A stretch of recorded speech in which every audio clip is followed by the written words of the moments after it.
I want to bring in my guest today. She is the co-founder of the Plant-Based Seafood Company.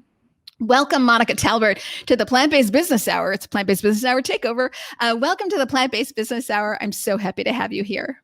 And you did give a statistic that I had not heard before, that only 7% of the catch is healthy from the ocean. Explain that number. So 90% is either, so 60% is at capacity, 30% is completely overfished, and roughly or approximately 7% the fish stocks are actually healthy.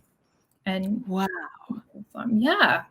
Wow. And so that actually gets me into the illegal seafood industry and why it's so important to talk about and to tackle. Most people don't know about the illegal seafood industry. It's a $25 billion industry. The illegal seafood industry, also referred to as IUU, so it's illegal, underreported, and unregulated, and often mislabeled seafood.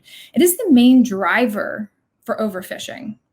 Yeah. And overfishing is the main driver for, species extinction, obviously, human trafficking, slave labor, and also polluting the oceans. So another thing, I know you probably know this, but most consumers don't know that most of the plastic in the ocean is fishing gear. Oh. And a lot of that comes from the illegal seafood industry because they're not regulated. Nobody regulates them. They don't have to pull the fishing nets back. And so it's a really big problem. And we have huge consequences going on from the illegal seafood industry.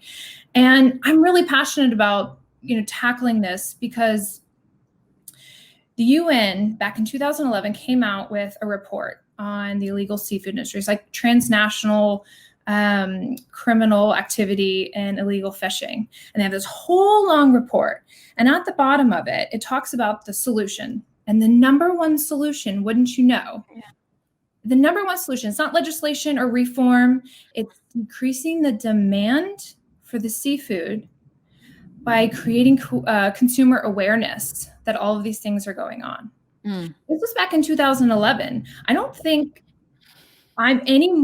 consumers are any more aware of the issues that are going on than they were in 2011. But I don't understand that because this is the number one solution the UN is giving the world to fix this. And so I have to have a talking to the UN, clearly, because the solution is plant-based seafood. Sorry.